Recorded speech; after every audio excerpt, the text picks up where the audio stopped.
नमस्ते बच्चों। जैसा कि पिछली क्लास में हमने आपको कामायनी महाकाव्य जो छायावाद युग के प्रमुख कवि या स्तंभकार जयशंकर प्रसाद द्वारा रचित है, उसकी व्याख्या पिछली क्लास में हम लोग पढ़ रहे थे। जयशंकर प्रसाद ने कामायनी में मनु और श्रद्धा की कहानी बताई है, तो उसी की व्याख्या पढ़ रहे थे। श्रद्धा ने मनु से जो एक जिज्ञासा भरा प्रश्न किया, तो मनु ने उसी की ओर देखा तो एक लुटे से निखरने लगे हैं, क्योंकि जो उनका जो रूप था वो बहुत ही विलक्षण था। ठीक है, तो इस तरह की व्याख्या पिछली क्लास में हम लोगों ने पढ़ी थी। अब चलिए उसी के आगे हम लोग देखते हैं, पंक्तियां पढ़ते हैं और उसकी व्याख्या देखते हैं कि आह वो मुख पश्चिम के बीच जब घिरते हों घनश्याम, अरुण रवि मंडल उनको भेद दिखाई देता हो छविधाम, या कि नव इंद्र नील लघु श्रृंग फोड़ कर धधक रही हो कांत, एक लघु ज्वालामुखी अचेत माधवी रजनी में आश्रांत। देखिए ये आपका पंक्तियां हैं। अब चलिए इसमें देखते हैं व्याख्या। तो व्याख्या से पहले हम क्या लिखते हैं? संकेत।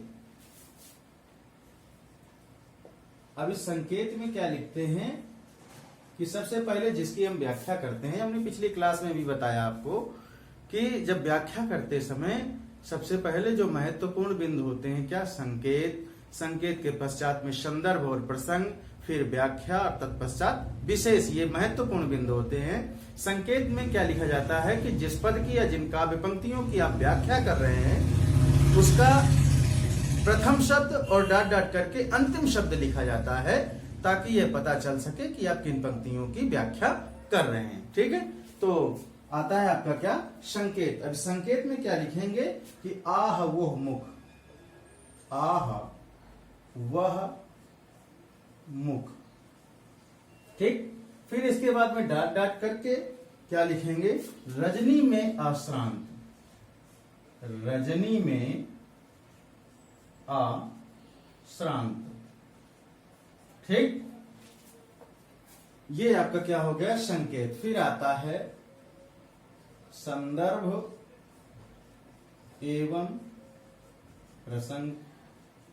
ठीक है, तो संदर्भ और प्रसंग में क्या लिखेंगे कि प्रस्तुत काव्य पंक्तियां हमारी पाठ्य पुस्तक आधुनिक हिंदी काव्य के प्रमुख कवि छायावाद युग के प्रवर्तक कवि जयशंकर प्रसाद द्वारा रचित महाकाव्य कामायनी से अवतरित है, या कामायनी के श्रद्धा सर्ग से अवतरित है। और इन पंक्तियों में, इसी में आगे प्रसंग में लिखेंगे कि इन पंक्तियों में कवि श्रद्धा के सौंदर्य, जो अद्भुत सौंदर्य का विविध आयामों या विविध उपमानों की सहायता से वर्णन कर रहा है। जो श्रद्धा का जो अद्भुत सौंदर्य है उसका वर्णन इन पंक्तियों के माध्यम से कर रहा है। ये आपका क्या हो जाएगा? संदर्भ एवं प्रसंग। फिर आती है आपकी क्या? व्याख्या। और व्याख्या के बाद में विशेष।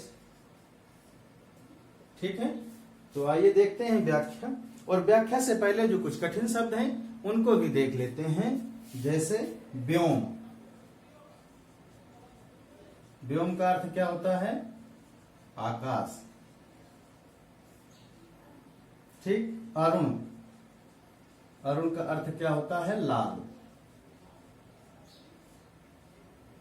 और रविमंडल, रविमंडल का अर्थ क्या होता है? सूर्यमंडल। रवि का अर्थ क्या होता है? सूर्य। ठीक, छविधाम माने सुंदर।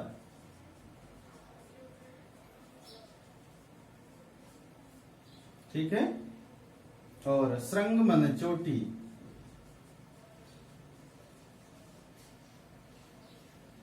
माधवीज रजनी मतलब बसंत की रात, और अशांत मतलब निरंतर, लगातार।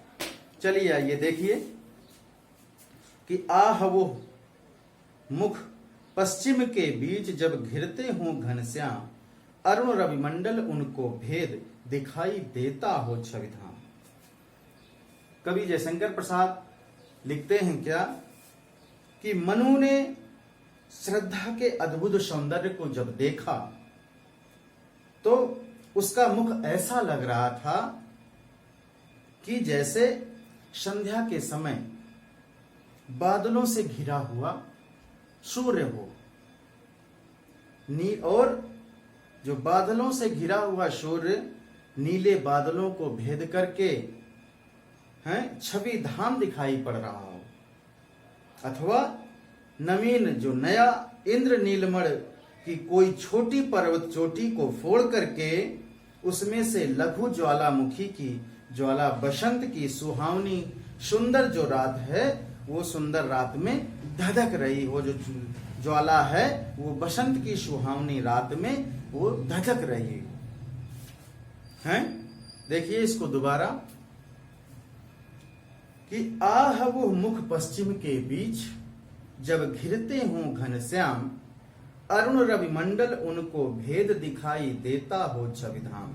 या कि नव इंद्रनील लघु श्रृंग फोड़ कर धधकत रही हो कांत, एक लघु ज्वालामुखी अचेत माधवी रजनी में आश्राम।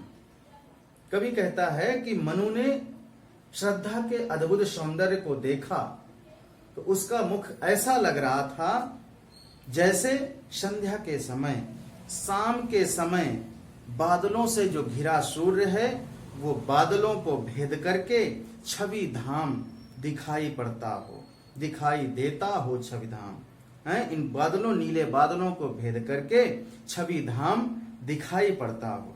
या कि नव इंद्र नील लघु श्रृंग फोड़ कर धधक रही हो कांत, एक लघु ज्वालामुखी अचेत माधवी रजनी में आश्रांत। अथवा नवीन इंद्र नीलमणि की कोई छोटी पर्वत चोटी को फोड़ करके उनमें से लघु ज्वालामुखी की जो ज्वाला बसंत है वो ज्वाला बसंत की सुहावनी रात, जो सुंदर रात में धधक रही हो। जो बसंत की सुहावनी सुंदर रात है उसमें जो ज्वाला है, वो ज्वालामुखी की जो ज्वाला है वो धधक रही हो। इस तरह से श्रद्धा का सौंदर्य दिखाई दे रहा है। ठीक, ये आपका क्या हो गई व्याख्या। व्याख्या के पश्चात में आता है आपका विशेष। विशेष में नंबर 1 कि यहां पर क्या है, हर्ष आवेग, हर्ष आवेग रति हैं के भाव व्यक्त हैं। भाषा सरल एवं प्रवाह युक्त है। ठीक,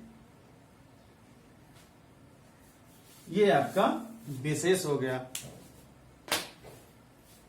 अब चलिए आइए आगे देखिए आगे की पंक्तियां कि घिर रहे थे घुंघराले बाल, अंश अवलंबित मुख के पास, नील घन शावक से सुकुमार, सुधा भरने को विधु के पास, और उस मुख पर वो मुस्कान, रक्त किसलय पर ले विश्राम, अरुण की एक किरण अम्लान, अधिक अलसाई हो अभिराम। देखिए किस तरह से इसमें सुंदरता का वर्णन, श्रद्धा की सुंदरता का वर्णन हो रहा है। तो देखिए सबसे पहले क्या लिखते हैं, संकेत। संकेत में क्या लिखेंगे कि घिर रहे, फिर इसके पश्चात में डाट डाट करके क्या लिखेंगे, अलसाई हो अभिराम, अलसाई हो अभिराम। ठीक, ये आपका संकेत हो गया। संकेत के पश्चात में फिर आता है संदर्भ एवं प्रसंग। तो संदर्भ और प्रसंग में क्या लिखेंगे कि प्रस्तुत पंक्तियां हमारी पाठ्य पुस्तक आधुनिक हिंदी काव्य के छायावद युग के प्रमुख कवि स्तंभकार जयशंकर प्रसाद द्वारा रचित महाकाव्य कामायनी के श्रद्धा सर्ग से अवतरित है। ठीक, ये आपका संदर्भ हो जाएगा और इसी में आगे प्रसंग जोड़ देंगे कि मनु जो है श्रद्धा के अंग प्रत्यंग एवं एक एक हाव भाव से अत्यधिक प्रभावित हुए। कौन? मनु। और उन्हें उसका प्रत्येक भाव अनुपम सा प्रतीत हो रहा है। उनका जो प्रत्येक भाव है वो अनुपम मतलब अनोखा से प्रतीत हो रहा है। ठीक है, तो उसका वर्णन इसमें किया गया है। ठीक, तो इसके बाद में फिर आएगी आपकी क्या व्याख्या, और व्याख्या से पहले जो कुछ कठिन शब्द हैं उनके अर्थ भी देख लेते हैं। जैसे अंश के का अर्थ क्या होता है? कंधा। अवलंबित, अवलंबित का अर्थ क्या होता है? लटके हुए हैं। और घनशावक, शावक माने छोटे छोटे बादल।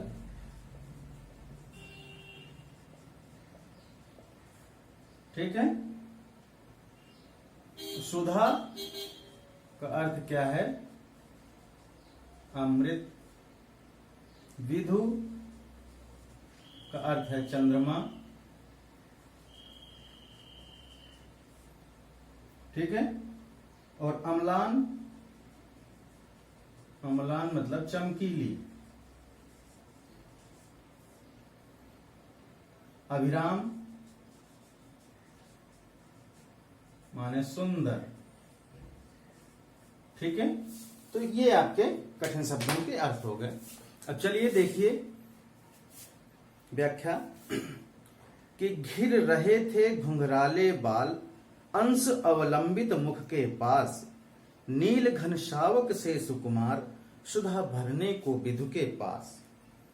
देखिए कवि कहता है कि उस नवयुवती, कौन?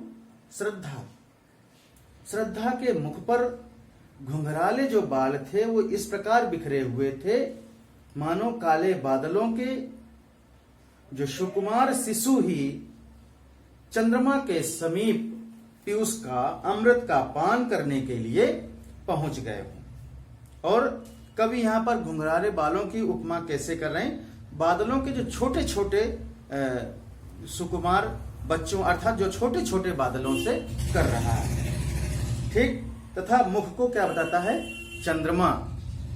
मुख को चंद्रमा और जो बादल है उनको छोटे छोटे जो बाल हैं उसके छोटे छोटे बादल के रूप में बता रहा है। इस प्रकार उसकी दृष्टि में जिस प्रकार से काले काले बादल चंद्रमा के समीप एकत्र हो जाते हैं तथा ऐसा प्रतीत होता है कि मानो वे उसका सुधारस मतलब अमृत पान करना चाहते हों, उसी प्रकार उस बाला के मतलब श्रद्धा के कंधे तक लटकने वाले जो घुंघराले केश हैं, बाल हैं, को देख करके यह आभास होता है, यह महसूस होता है कि मानो वे भी उस चंद्रमा के समान हैं, उसके चंद्रमा के सादृश्य सुंदर मुख का पीयूष पान करने के लिए एकत्र हो गए। आगे कवि क्या कहता है?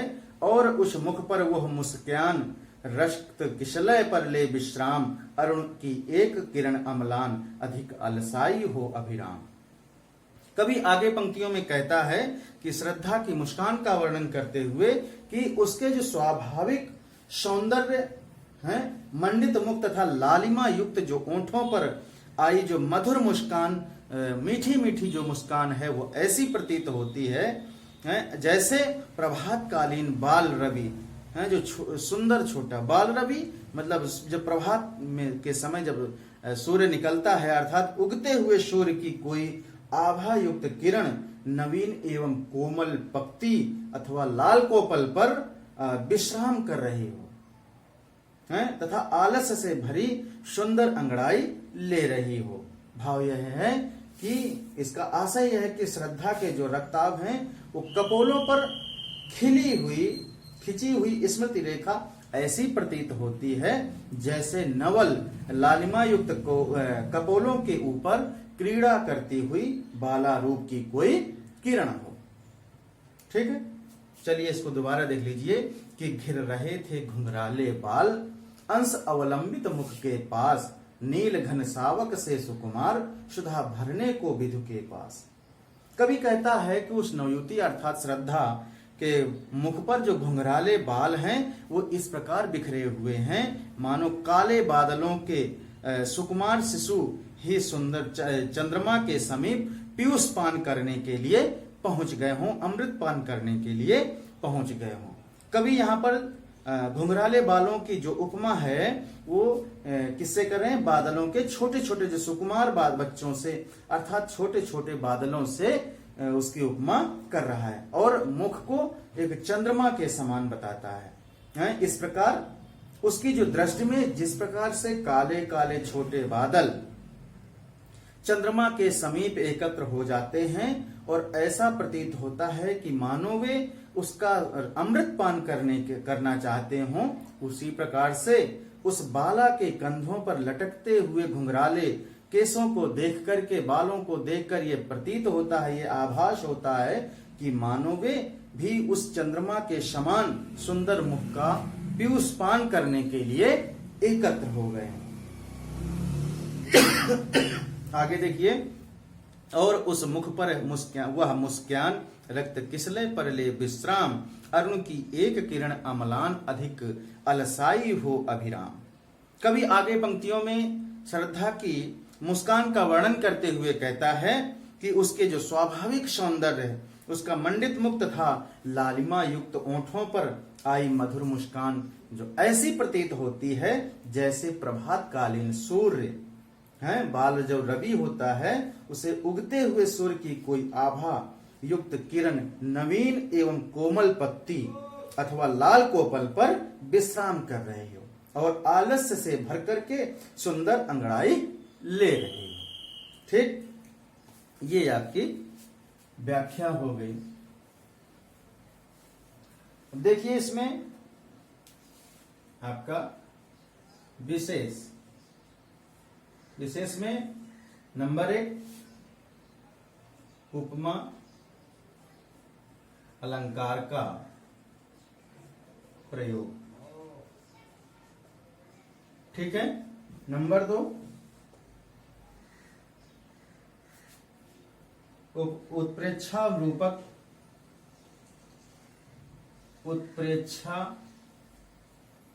रूपक का भी प्रयोग है। नंबर 3 माधुर्य भाव एवं श्रृंगार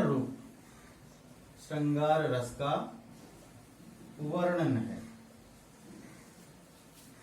तो ये आपकी व्याख्या और विशेष हो गया। ठीक है, तो बस आज की क्लास यहीं से समाप्त होती है।